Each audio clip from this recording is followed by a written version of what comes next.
to make it work in the late game, and Dignitas could. For me, that was the difference maker, so we'll see what changes here in Champ Select. Nunu banned once again by Immortals. Dignitas will do them the favor of banning Zac this time around now that they've swapped to the red side. And yet again, a early Cassio ban from Immortals. Yeah, it feels like they just don't want to play it themselves. They're afraid of Keen's Cassiopeia, which is one of his best champions, in my opinion, where he can just scale into the game. It's his second most played. It's one of his best KDAs as well. And it allows him to shred tanks, so it gives him that mid lane threat. But this leaves LeBlanc, this leaves Thresh. There's so many things. I'm going to say it every champion select. There's so many powerful things right now in League of Legends in this meta that 6 bans is just not enough, especially when you're throwing some target bans like the Nunu as well as the Blitzcrank. And again, I think diversity has kind of been the theme of the last few weeks we've seen on this particular patch, so good to see that, as Blitz and Thresh will actually be exchanged for those final bans. Caitlyn there for Dig, kind of respecting the power of the pick despite winning with it in game number 1. But probably not going to get it here. We'll see what Immortals want to first pick. And do things change up? It's kind of the question for me. I mean, Maokai, please. Maokai, Caitlyn were the picks that they had open to and was very absent. Didn't really make the trade we expected to, and Dig ended up with both of them. So, going to change it up again. Immortals are a team that are not strictly following the meta at all. Yeah. Actually, first picking Trist here.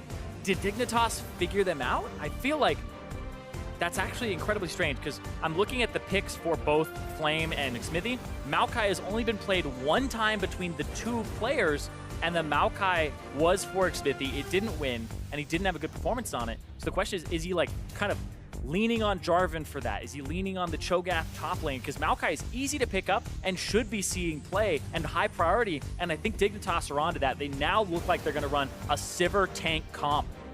Ooh, okay, yep, flashing Cho, maybe looking to steal it away, but gonna take Sivir J4 here. And I think just saying, Cho'Gath and Maokai are both up, and you're not picking both of them. So happy to give Cho'Gath over to Flame, happy to flex the J4 top or jungle, and we'll see if Dig do end up with either of those picks on the other side. In fact, Flame might even abandon them completely, depending on the pick here.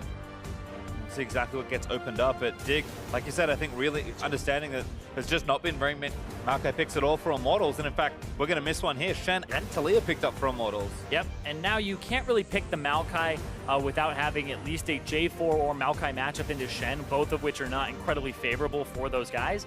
And Dignitas had actually banned the Shen away in their second round in the first game. But we see Flame pick it up very early to try and have that split push as well as large effect on the map. And this looks like more map pressure. This looks like a global composition coming through for Immortals so far. And the 3 carries, really. All right. Picked up very early for IMT. Locked those solo lanes and that bottom lane in already, as Maokai will be the selection here for Dig. Yeah, I mean, I love Maokai. I think he's incredibly powerful and that this is the right pick here. But the matchups are not incredibly favorable for them, whether it's Jarvan or Maokai into the Shen. But I do feel like the pick, once you get to team fights, it's pretty irrelevant how the lane phase went. Well, there's a least ban for Dig, so they're going to start targeting those junglers. They already stole Jarvan away from Xmithie. There's a Kassadin ban for IMT, trying to protect that Taliyah, and I think Dig might even follow up with a Gragas ban here, based on what Immortals flashed earlier, and of course, the general play pattern of Xmithie this split. I mean, you trying to take my job, Pastry? Nope. I just like drops. I know. I feel like the Gragas might come through here as well because it's that most played and it's very comfortable. And there you go. I'm a genius. You are. I just know how to read stats as it turns out. It's really easy when your opponents are very top-heavy champ pools and it's pretty obvious where they're going with their phase 2 bans as Immortals. 15 seconds left. What do you think? What's this next one? No, I'm asking you because it's a hard one. Probably Corki? Could be Orianna, could be Corki. Oh, Syndra. Syndra. LeBlanc's also up. See, that's the thing, right? We're in this meta now where I'm like, there's so many things. I think Syndra the obvious one, though, because King just played it, and it's one of the more obvious counter picks in Taliyah, so yes. Should have known. Yeah. Against Irene. But, like, there's just so many things to consider when you're going through the contingencies. We're up here, like, thinking about it, but they, on stage, have those 30-second ban times where you have to really figure out what you're doing. And oh, my goodness, that's a Karthus! All right. Couldn't have predicted that one. The Karthus comes through. We've seen it a little bit in the Challenger series. It wasn't that successful. I believe it was played by GBM. And this champion in a Sivir composition can be deadly. But what Team Dignitas have done is they have done 2 things. They've drafted a teamfight composition that's going to rush your face and try to get in there, but they see Immortals have a global composition where they try to roam around, and Karthus doesn't have to leave the lane to match the pressure of the Taliyah. So they're matching the global with the damage of the Requiem. Well, there's Rek'Sai for Immortals. And I've got to say, this is so keen to have something up his sleeve like this champion that nobody else is playing right now in the NALCS. 0% pick ban. The real question is, where is the Garen he's been playing in solo? I don't give a damn. We have a Karthus pastry. I'll settle for Karthus. There's the bar the crowd wants, I think, for Immortals. Ole is going to claim it, and there's a very happy crowd. There is a amazing Snow Day Bard cosplay out in the audience for the arena today. So shout out to that person. Where it at? Where it at? Oh, you'll see it. You can't miss it. It's adorable. Stood up. Can't find it. I feel gypped. I feel like... He's roaming. You relax. All right, good point, good point. You know, when it's a concession stand, they'll be back grabbing some meats. And it looks like John for Adrian perhaps here was banned away, so he's going to be the pick. And all of a sudden, Dignitas present a comp that I think nobody expected that looks insanely powerful. Yeah, scaling, wave clear, yep, tons of engage, yep, good pressure, gank assist in one lane, I would say 1.5, but then the disengage. If you try to get in, that's what the Janna's for. And I'm loving the fact that Adrian is kind of pushing this meta as well, where he'll play the disengaged champions when his team already has engage, and they don't over-index on having too many engaged sources, because there's Righteous Glories in the meta, there's Maokai, there's so many things. So he goes the other direction and says, Sivir doesn't need to have another helpful engage, disengage the way to go, keep her safe, and we'll see what happens in this game. Because Immortals have some early map pressure, and then if they can snowball off that, we'll see what happens, and they could walk away with the victory as well. Certainly could. A team that has played very high tempo, pretty much all split long, but we saw in the last game, these two teams feeling pretty equal, actually, as far as the skill levels go. So we'll see if maybe the draft can make the difference here for Dignitas, or if Immortals can maybe just set things up a little bit better for themselves. I think, again, showing that, you know, they are a team that maybe has a weakness in draft, but who knows? If Immortals steamroll this game, we'll never remember that Keen really picked Karthus in this game. But if all goes to plan for Dig, it's going to be a very impressive looking sweep if they can complete it.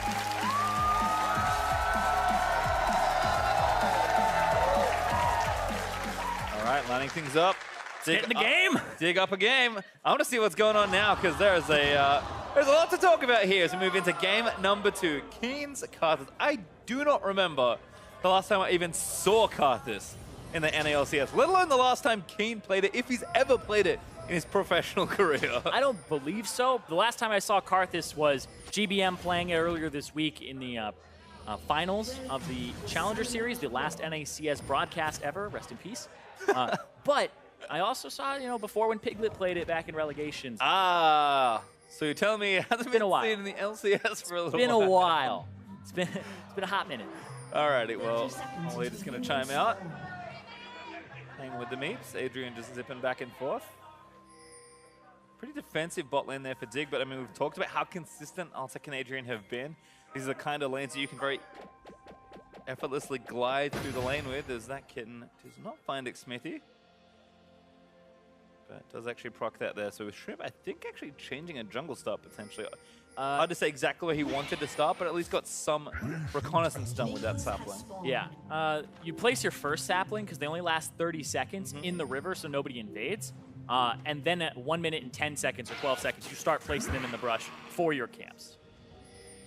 Shrimp has got 2. Should have enough time King for one more, I believe. Leash? Maybe. Maybe just take a Raptor? We'll see. Hanging out in the pit right now.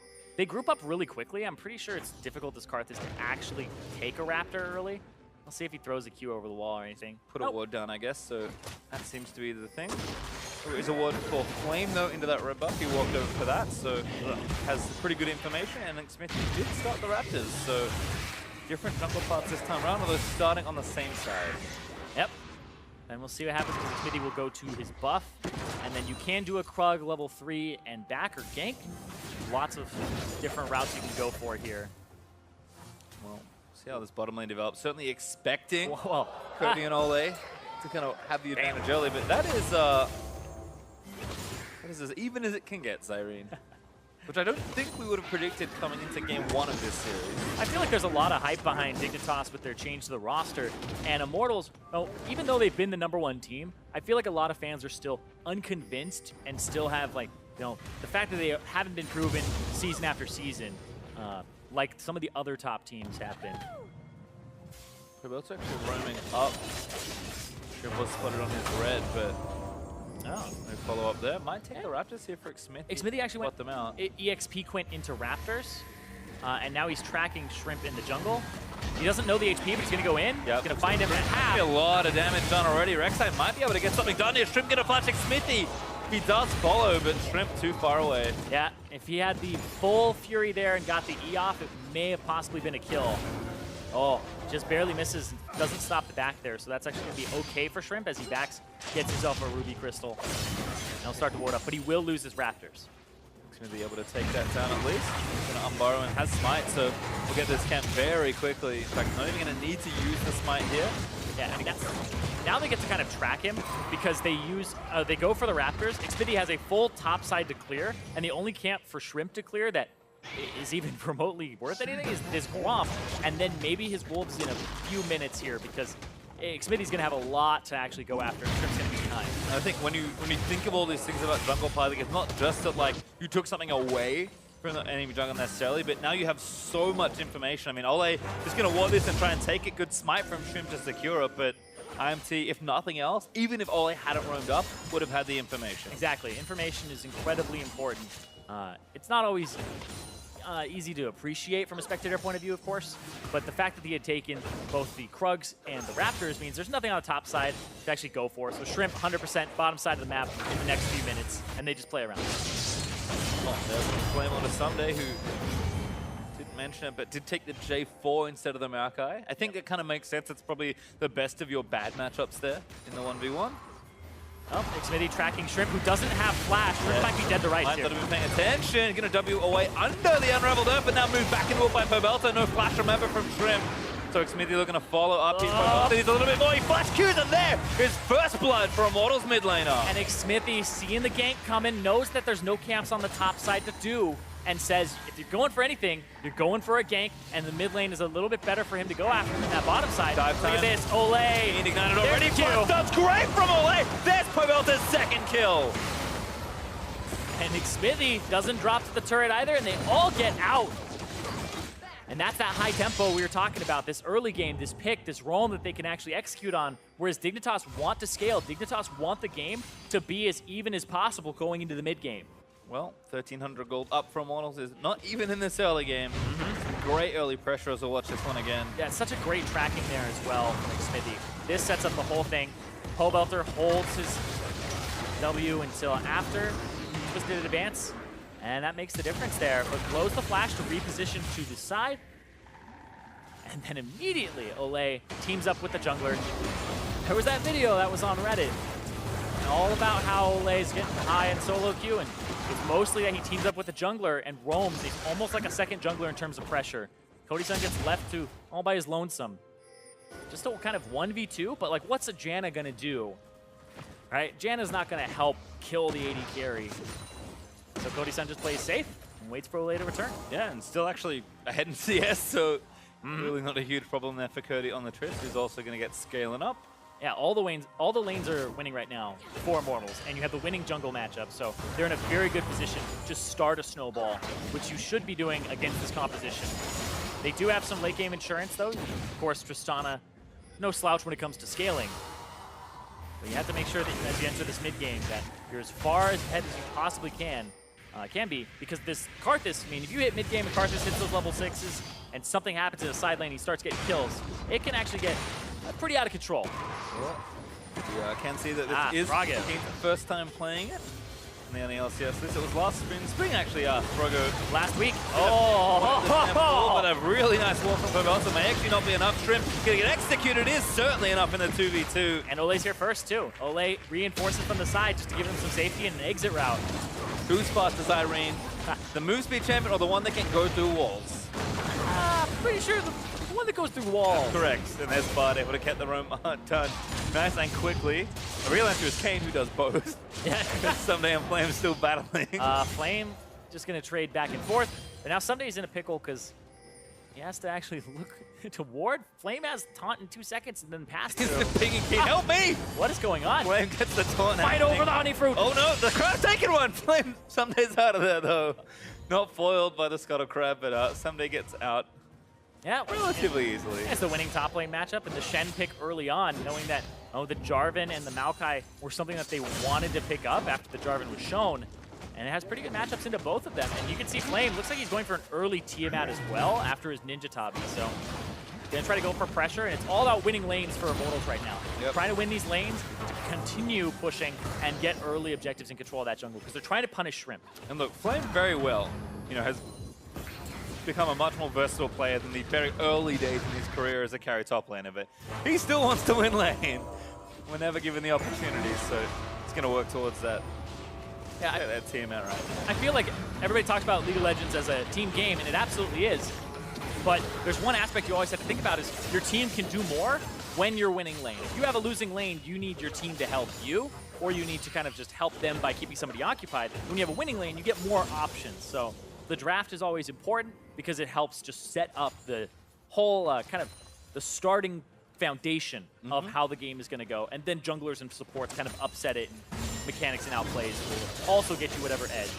Looks like Cody's finally going to get a shot in at 20. Never mind, he's getting some more damage done onto Altec. Has a ton of gold to spend though. Exactly, but Altec has the BF sword advantage. They brought Maokai down to the bottom side, who has ultimate. They might be able to push somebody off this turret. Olay doesn't have his flash. I think Altec too low to participate in a dive as well, despite having ultimate. So gonna have to back off here. So we'll just check in exactly where Immortals are. Altec's just gonna CS, push back. You see Cody's son resets his back to make sure he doesn't get ricochet.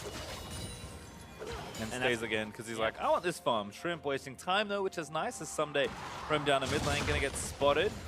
Yep. Smithy wrapping around onto Kane. It's a 2v2 right now. Yeah, but you always have these stand uniters, so. Yeah, this game, I feel like this draft from Immortals just gives them more pressure early, and Dignitas are now banking on Immortals just not keeping their foot on the gas, which as a team I feel like is not a good strategy. Sure, it'll win you games, but it's not one that made it so that the ball was in your court. You're relying more on enemy mistakes than you are actually you playing your game plan. Well, you can see again Flame getting aggressive onto Sunday. He's 10 CS ahead in his lane. Flame just going to keep running Sunday down as long as possible, pulling that blade back for the slow. And again, IMT just kind of up in every lane. Pobelta 2-0-1 has a 20 CS lead, and Cody, who is eventually going to go shopping, also has a CS lead from sticking around despite Ole leaving his lane multiple times. Looks like Cody's going to cash in. And once you get to this point, though, you can do whatever you want. And here comes the top lane dive. They're going to look for Someday, possibly. They have 4 people here. Someday, it's looking grim.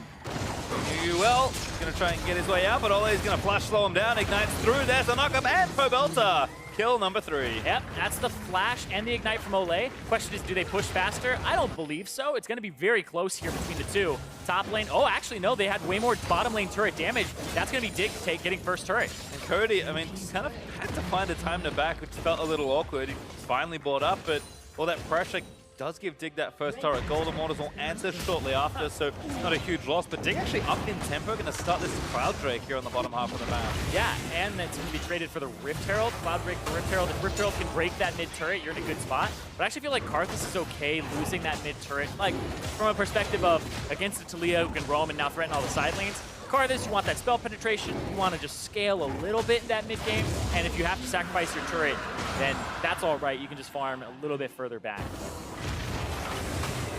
Good there, but Risho will go over. Again, Dig a little faster on the overall play, so might be able to get something else done, but I think we'll just have a pretty reset situation as Smithy going to go ahead and pick up the Herald. And actually, Cody with a good amount of free time should be able to get this as well. Yeah, he does a lot of damage to this turret. Explosive charge. Shrimp is here. That might be enough to save it. Looks like it will with the minion wave running low, so Cody's still threatening that turret, but it does stay up for Dignitas. Yeah, interesting thing here is Cody's son went for a cull. He's saying this is kind of just that even matchup here where he's up about 200 gold total. And he's trying to make it so that when they hit that mid game, they get a bigger spike. So instead of investing in the now, he's investing for later and trying to make sure that they can get to a snowball. I mean, he's really just been farming, sometimes even 1v1 or 1v2, so Cody, I think, pretty comfortable in this situation right now. IMT have so much map control. And I think this is good for Cody's son as the scaler on the team. Normally, you're like, why are you doing this? You need to help your team snowball because that's the comp. But he's the scaler. He's the insurance policy. If something goes wrong, you do have this Tristana, and if he's able to get space to buy this Cole because his team is being aggressive, it allows him to scale up. And if something does go wrong, he's ahead based on what he had purchased earlier. Yep, 20 CS up also, so looking good there for Cody in the bot side as Kane gets the blue buff and try and protect this turret. Yep. Altec's gonna have to protect that bottom turret, and now it's everybody looking for some type of advantage, and I feel like the game is gonna be in a bit of a paralyzed state for a little bit because there's globals from both Flame and from Keen, so Immortals won't go too aggressive, and Dignitas won't go too aggressive because there's a little bit of an answer if something goes a bit awry. This mid turret will go down because the Rift Herald and the pressure that was bought earlier, and Immortals cashing in on that Cloud Drake exchange. Might even use some of this time to try and get bot turret as well, as it does get a charge onto the tier 2 and deal some damage there. Looks like Pogolta's moving down, level 2 ult ready, so they're going to cut off all the vision on the right-hand side of the map and let Cody finish off that turret. Dig playing smart, not moving aggressively through the jungle to get picked off, but IMT actually have a really big lead now. It's 4,000 gold before this turret dies. It'll be pretty much 5k once this falls down, and it not quite 14 minutes in. Immortal's going to struggle to fall behind in this game, given that the snowball has well and truly started. Struggle to fall behind. I always try. I always struggle. I mean, I do it with a bomb control, actually. But yeah, now they get to go after these tier 2s, and Altec taking a lot of damage there from that trade. He might actually have to back off here to get some assistance. But yeah, now that they're winning every single lane, you just kind of keep the lane phase going as Immortals, and then use Talia and Shen to rotate whenever you see a play we can possibly make. Yep, Globals on the map is open. 2 thumbs up there from Immortals at this stage. And Pogolta even drilling the mid turret right now. Yeah, there's just CS advantages across the board for Immortals. Like, every lane is getting crushed right now by at least a 15 CS advantage. I mean, almost 1,000 gold up in top mid and Cody versus Altec in the bot lane, so 2,000 mid, yeah. This Karthus is not having a good time. Pobelter 100% KP alongside Smithy, and now he's going to look for a play on the bottom side. Here comes the Weaver's Wall. Cutting off, Ole portaling through, but just going to try and cut off Altec. Oh, good flash. There's the ult there from Trimp defensively. Does clear the way out, so no turret there for IMT as Simba pops the ult. Looking for the big old flank, but something getting in the down. Saves himself from the Karthus ulti, using the Tempered Fate, and something gets blown to pieces. Ole, Smithy, you are amazing as Smithy just dives in aggressively and going to force that heal out from Cody. But still, the play continues. Flame has made his way down with Stand United. and Immortals are saying the last time they played Dignitas, the way that they won, I talked about it, 27-minute game, 23-minute game between the two that they had, and that is off that high pressure, the tempo early, and Dignitas, they won the last game off of team fighting. They won it off of late game, and Immortals are saying, we're not going to let you get there this game. Yep. Kind of continuing again to play aggressive and build that lead up further and further. I'm not going to do math on stream. That's a lot of gold up now for IMT. Yep, 5.6 thousand. There we go. Baron's not even on the table yet. And this right here from Pobelter is mostly just to get turret damage, but then Altec caught and has to flash over the wall. And Ole, trying to get away, gets rooted, and then, or doesn't get rooted, and then Someday kind of missed the opportunity there. And that was just so well. Ole's Bard ultimates are disgusting. Even in his last matchup, the final ultimate he had in that last team fight was so good. And then right there, I don't know if they knew who Smithy was actually ulting to, because it doesn't tell you when you dip down if you have multiple targets. And that looked like maybe he was just trying to go untargetable, but he jumped to Shrimp and to safety, and they were not prepared to turn. Certainly not. Everyone from Immortals able to make their way down for that fight, and Immortals continue to take kills. 5-0 up. As far as that goes, it's really just a turret and a Drake for Dig. It's all they've been able to scrounge this early part of the game, and now Titanic's online for Flame. Not that tanky, but doesn't really need it right now, given that he's just trying to 1v1 Someday and keep the lanes pushed out. Cody, again, has spent a big chunk of money and has a static chip now completed. Yep. With that called, I think, 20 CS away from stacking. Getting that wave clear going. I mean, this star's dead if Dig don't have a response.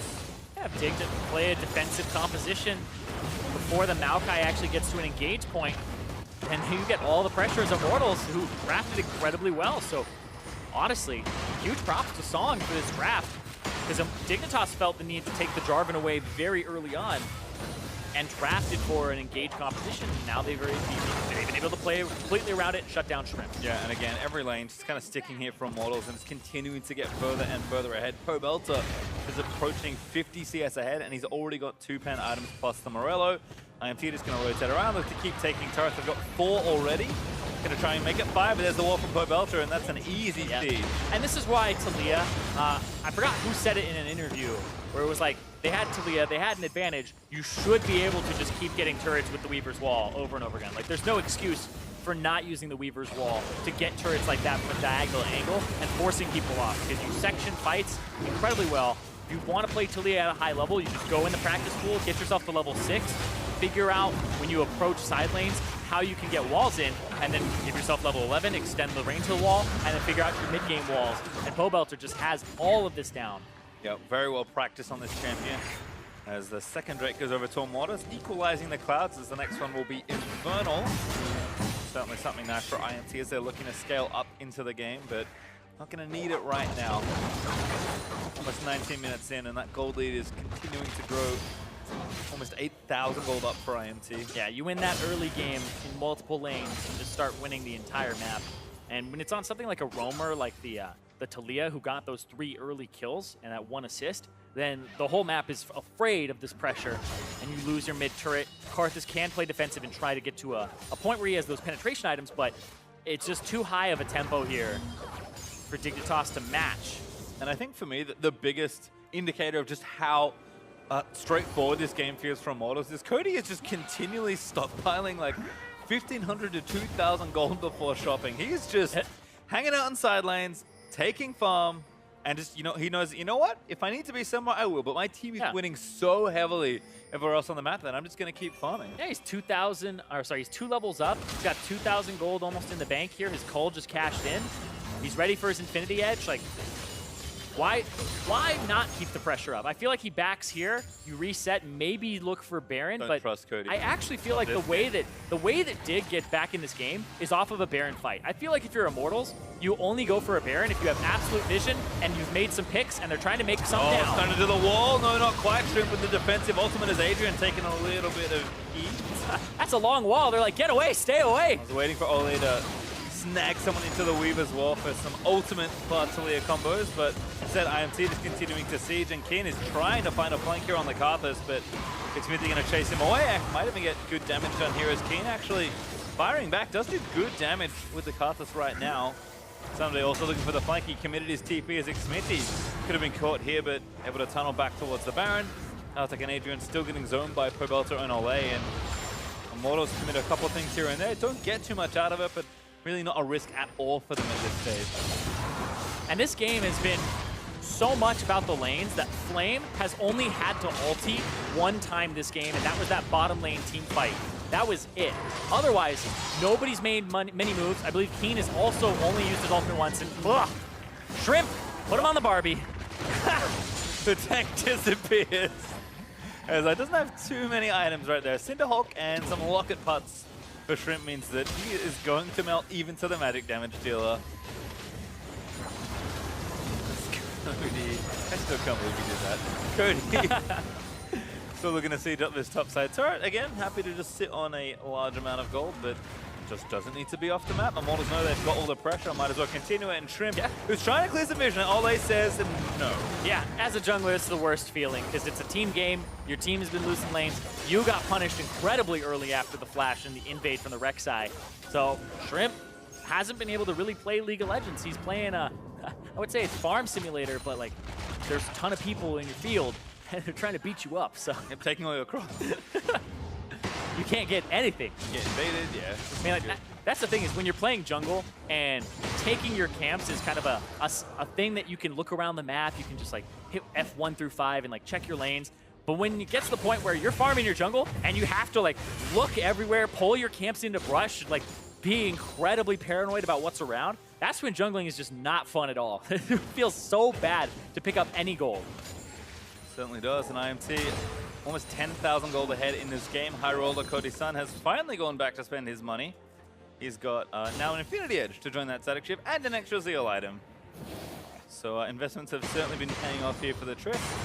And they're at a really good pace right now, above the 10 CS per minute mark for both of them. But look at us trying to engage, trying to get something back someday on Pogue. Ooh, Pobelter outie, but that's Stem. They're gonna have to fight, but he's gonna go down. Sivir able to get that kill. Tempered Fate blocks up two, but not enough as Cody does take the turret. Might just have to keep going. Yeah, and they're split pushing still. Flame on the side. Is this gonna be a Baron startup here?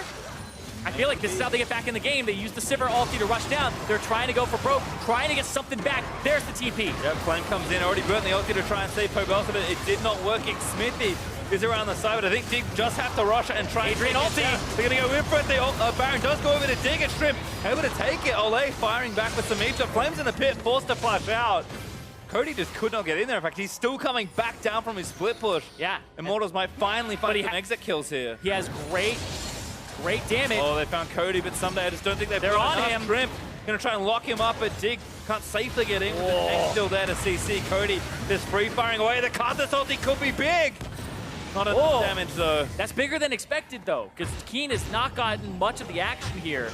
But that is Dignitas picking up a Baron, 9,000 gold down, and this is gonna relieve pressure, allow them to scale. The composition wants to scale, and this is how they're gonna get a little bit back into this game here. Well, it's unlikely to be a big Baron power play, but a necessary one for Dignitas nonetheless. They needed a way to get some gold and play catch up, and the gold from the Baron should be nice. We'll see if they can get any other work done. Infernal Drake is up in 20 seconds, and Pobelter just stole away their blue. I don't know if Dig can try and defend this, but we'll see if they try. Yeah, the Infernal Drake may actually be something you just sacrifice here. Flame has no globals. He's going to have to back and walk here now, but they do these objectives very quickly with the fact that they have a Karthus. So we'll see. Adrian, no ultimate to disengage. Shrimp does have his ulti now.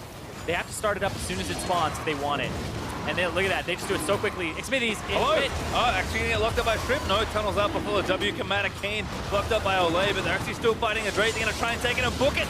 Does go over to Dignitas, but there's the ulti. Pobelter taking too much damage from Someday. Kane finds him with a Skittle and takes him down. They're solo. Cody's son might have a way in. Redemption. Gonna slow him down. A little bit of damage, but Cody can't find the reset. Dignitas get away again. And I feel like Adrian, the last two monsoons on this Janna have been perfect. The first one was in the Baron pit to stop the potential steal from Xmithy, exactly what he should have done. And there, it stopped the potential engage from Immortals to try and pick up these low members. Well, we talked about the scaling from Dignitas being the thing they were leaning on after Champ Select. They were so far behind that all they needed to buy for themselves was time, and they have bought some. And this right here from Someday is exactly what you want to see. We talked about Jarvan when Xmithy was playing it, where you get the flash, you can just repeat. He's going to go in onto Pobelter. Pobelter dodges, but then he just gets Cataclysm, and now it's going to be the kiddies coming in. It doesn't matter what happens, and everybody gets zoned away. Cody-san has to spend time off on the side there, dodging the Nature's Wrath instead of hitting Altec, and Flame went for the taunt there and got monsooned away. So Dignitas, their team comp is now coming back online. And Altec's got to be careful. Oh, the turret. Good juke of the seismic shove. Turret one hit away, but Dignitas do not overcommit. Yeah, turret, 16 HP. That's not very much. Don't do math on stream, Pastry. I'm not gonna figure out how many hits it's gonna take. I'm just saying, it's not a whole lot of health. Dignitas looking for top side now. They're again trying to keep the pressure with the Baron that they've gotten. Only 25 seconds left with the buff, so gonna have to make it count. Yeah, gonna try to push this up top. They have that wave clear from Altec with the static shift and the Infinity Edge now, and instantly clears these out. Still, I don't think they can stay. Maybe one more wave. I don't know. Here comes Ole. Is he gonna throw an ulti? Yeah, I'm thinking. Yep, they're gonna try to go in. They want Pobelter. I think Pobelter cuts him off. A little too far forward. Uses the ulti. The locket might be able to save him. Turret does go down. Someday Stadium needs to take him with the ulti. Oh! Is gonna stay alive for a little longer, but Cody finally takes it down. A two-man Tempered Fate finds two as Adrian falls down. Now King, the next target is Cody. He's gonna leap forward. A double kill for Pobelter. King gonna try and buy time for the rest of his team. Requiem though not channeled, and Someday just couldn't make it to the fight or didn't want to. Yeah, that right there. It was almost Shrimp just being in the corner and he couldn't get picked up. But then Keen and Adrian both get ultied from Ole there, and Keen did not turn on his E, so he wasn't doing any damage during that time. Unfortunate there for IMT. Now they're gonna take an inhibitor here in the top lane.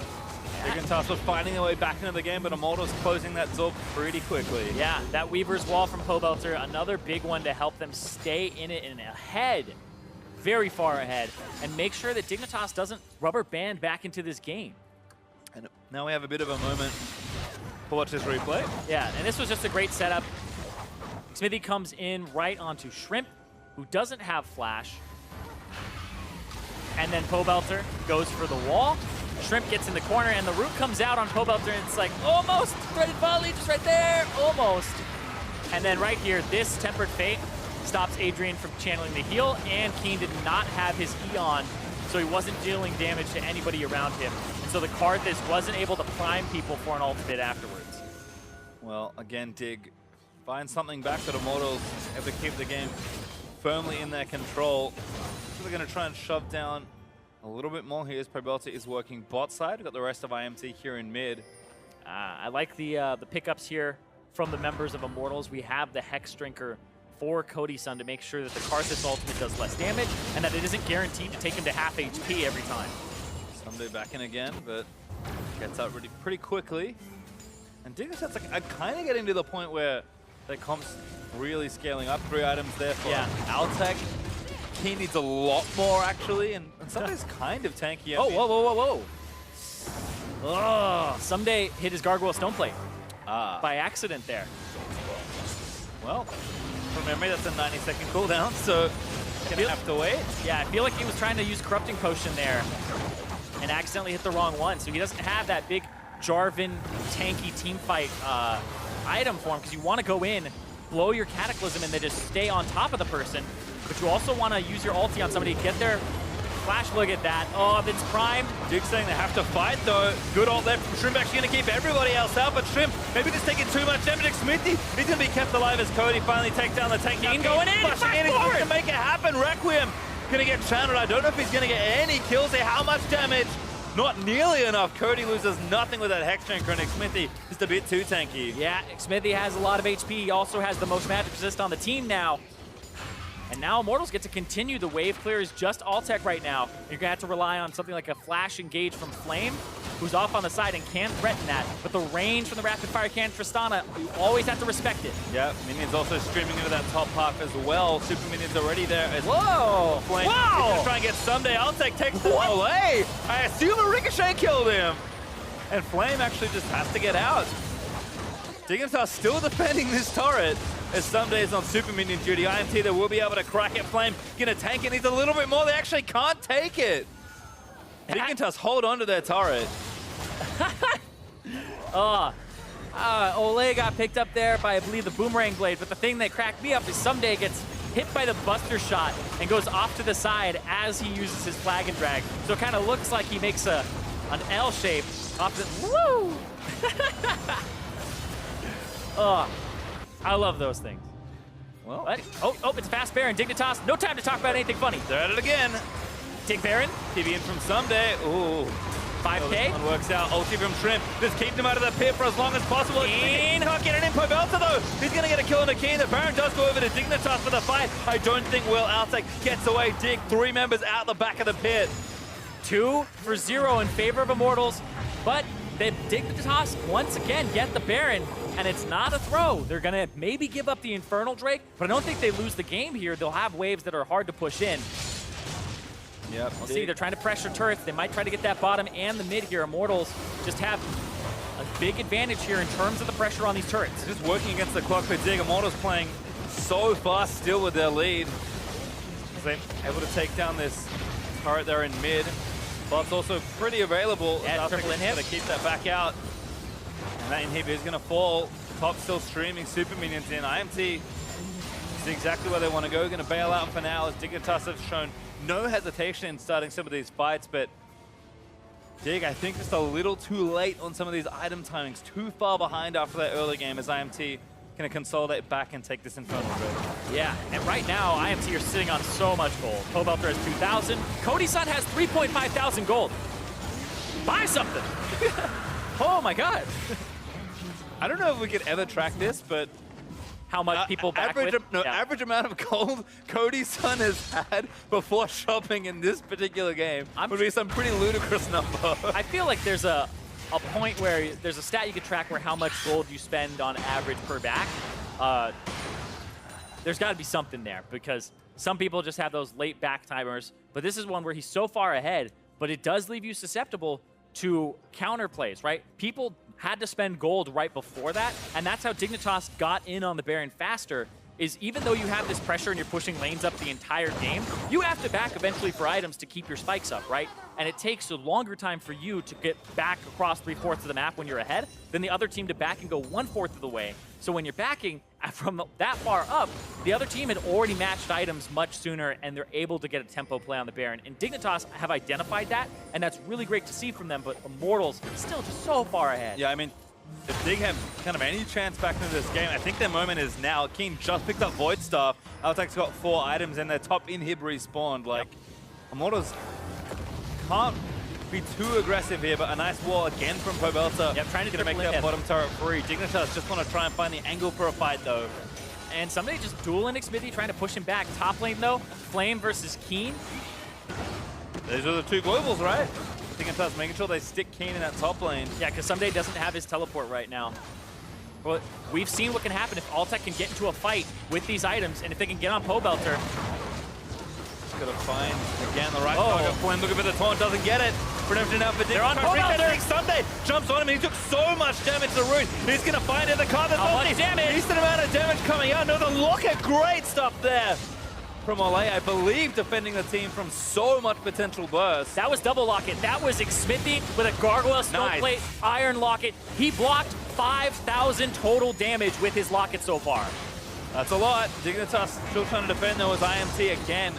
We're going to just take down these inhibs. Dignitas still being very stoic in the defense. Yeah, that Gargoyle Stoneplate plus Locket combo, you don't always get to it, but when you do against global comps or AoE comps, you block so much. The exact number is 4,828 damage was blocked there by Xmithie. See Dig again going to get cut off here. Altec on the right side of the wall. Cody's just going to try and fire some shots in. It's like, how do you reach him? You have to wait out this long duration of the wall. Like, it's just, man, people talk about Morgana bindings being long. That's a long wall. Well, Dig still actually defending their inhibs despite a negative bound power play of about 1,200 gold. I mean, I didn't expect them to get positive on that play, given how far ahead Immortals were. But the fact that we're 35 minutes in and Dignitas are still in this game, yeah, given the lead that Immortals had, and still have. I'm looking at the gold differences here. The top laners are a little bit close, but that mid lane, Altec is pretty close to Cody's son, considering the late game now. He's about 1,300 down. But that mid lane, this Karthus is so far behind and has a lot of room to grow.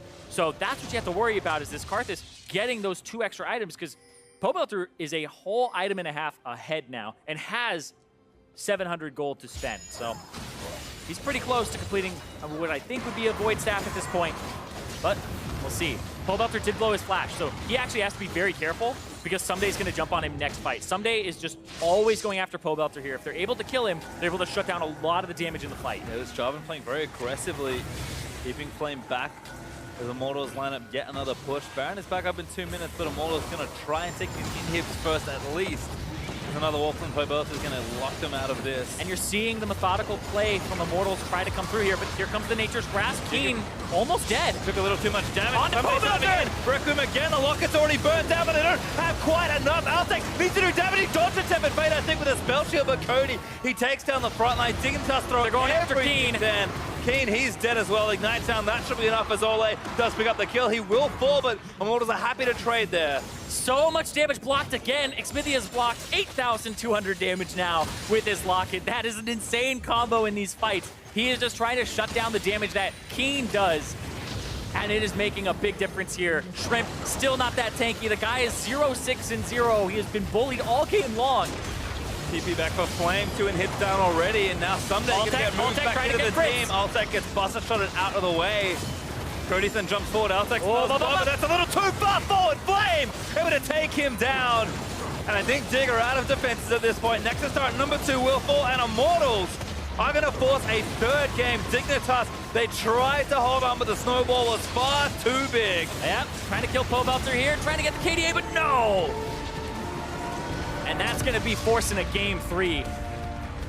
That was a game That is 16-4 in kills, and it was 37 minutes long. It was another barn burner. It took forever for Immortals to close this one out. But that's that wave clear. That's that Janna disengage, and we saw a lot of that come into play. And looking at the damage dealt, like just jumping right into that, it's almost identical across both teams. I mean, Keen did a lot of damage, actually. Not quite as much as Altec, and you have to think that was a Karthus that for most of the game did not have a Void Star. He was very far behind in gold. We saw even behind Altec about 3,000 there at the end. So he was not being able to like kind of pick up that CS. It was mostly going and getting farmed by Altec with the Ricochet, because that's how they kind of stay in the game, is that ranged wave clear. But now you're looking at Cody Sun and going, good thing they drafted that Tristana first pick in an early game composition, because it allowed them to have this insurance in case something went well. Because if you have to play perfectly for the entire rest of the game, then you're going on a knife's edge and saying, we mess up once and they get that Baron, it might be game over. But because they have the late game insurance of the Cody Sun Tristana, he can't really be jumped on in these fights. Even though Pobelter gets blown up by Someday a few times, Cody Sun's able to escape, and you don't want to cataclysm the Tristana because she jumps away, and that was really a big point in the draft. Yep, another back and forth game, but for a deeper dive on how Immortals have tied up the series, let's hand it back over to Dash and Mark. Thank you very much, gentlemen. I asked for a game 3. I got it. Immortals delivered, but again, didn't come so easily for them. As Irene mentioned, given the scoreline, when you look at those numbers across the scoreboard at the top, you would have assumed that it would have been easier for them to close. Dignitas really gave them a run for their money there. It is pretty hard to win without Baron, even if you're very far ahead. If the enemy team keeps getting those Barons, it can be pretty hard to close out. And I think that was kind of the case that happened here. Never had the super creep pushes, or the Baron buff pushes helping them actually close that game out. So that was the problem. But for the most part, it never felt like it was out of Immortals' hands. Exactly. And along with that, Dignitas made a stab at this Karthus mid lane pick, which we did see in the Challenger Series, as was mentioned, and you were there to witness this. Give me your thoughts real briefly on Karthus and where he may be able to fit in the meta or may not. It's an interesting champion, just because when Freak was talking about on the analyst test during the Challenger Series, he said he didn't like it because the AP ratios are very low and you're going to hit like a damage cap that you're not going to be able to use that ultimate to burst out tanks. Right. When against squishies, when you get really high AP values late in the game, you can do 2/3 of a health bar sometimes. It's absolutely crazy. That said, he still also has some of the best AoE team fighting. Karthus is usually, if he's not super far behind the game, the highest damage champion, just because his AoE from his E and his spammable Q does do a lot of damage, even to tanks, even if the AP values aren't that high. You put a Leandry's in there, you have cooldown reduction, you're just putting those out more than every second. You end up doing a lot of damage. So it's one of those champions where I'm not ready to say it's bad quite yet, but it hasn't impressed so far. It keeps falling behind. They do these build paths that seem like they should be spiking earlier, but they're already behind. But they get behind. Yeah, that's the thing, right? We will call into question to some degree the build path. No catalysts, no tiers, nothing that's going to scale. But also, as you mentioned, if you get behind, and this is where we're going to go to the focus on the mid lane, Immortals putting all of their focus there, making sure that Keen goes down not only in kills, but also in CS. Really great play from both Xmithie, Ole, and Pobelter. Yeah, one of those plays where it's no flash, you get caught out in the counter gank, go down. Ole reads this moment of weakness, roams up from the bot side, able to join in and get a dive off onto Keen, and then it's kind of off to the races for Pobelter from here on out. He's going to just have a monster team fight presence. Xmithie's going to keep that pressure up in the jungle, knowing that they have this lane priority. Doesn't need to be scared of Shrimp walking forward, trying to arcane smash him off the wolves, but a really nice cutoff path there by Pobelter, able to punish. Keen's trying to get involved, but can't quite do it. Yep. And there's another kill going over, and it was just constant pressure like that. Again, rotation, again. So yeah, this is the point, right? Pobelter's now ahead. He's got a sizable advantage. He's just going to shove his lane and immediately rotate to his side. Pairing up with Xmithie here, going after Someday in the top lane. And it's just very clear that Immortals with the lead does know how to play. Yeah. I'm scared, though, of the fact that they don't know how to play with Maokai. Because we've seen them now give away Maokai twice, and even though they did beat the Maokai this time around, we saw how difficult it was for them to close against this team of Dignitas. I think the big thing we said, though, was the Baron. You can see that the gold graph kind of stops at around 9, plateaus 10K. out. Yeah, and it's the kind of thing where, like, yes, the gold lead isn't supposed to go up anymore. The game's supposed to end. Right. Yeah. They just never grabbed the Baron. That kind of led to those stall-out phases. They couldn't win team fights super definitively. Someday was doing a decent job finding Pobelter. and otherwise just wave clearing with Sivir, which is one of those champions that can stall out forever. All right, so we arrived to player of the game, which will go to Pobelter on Shocker. that Taliyah again. Part of the reason why they were eventually able to close it out was because of those Taliyah walls being used very effectively. I think we're starting to see a clear division in mid laners here in the North American LCS, those who can and those who cannot Taliyah. That's the thing, is it's one of those champions that, in principle, pretty simple champion. You push the wave, you roam, that's great and all that, but the timings of everything, being able to land the seismic shoves, which is a huge part of your damage in team fights, as well as being able to actually make sure that your ults cut off every angle, because if you leave a small gap, we've seen it multiple times out of teams like Echo Fox, where they try and use the wall correctly, but they're a little bit too far forward, and the enemy can just walk around it. 1-1, I asked for a third game. I'm not even going to hypothesize or theorize how it'll turn out. I'm just going to wait to see, and so shall you. Meet us back here in just a bit to see whether or not Team Dignitas or Immortals takes it.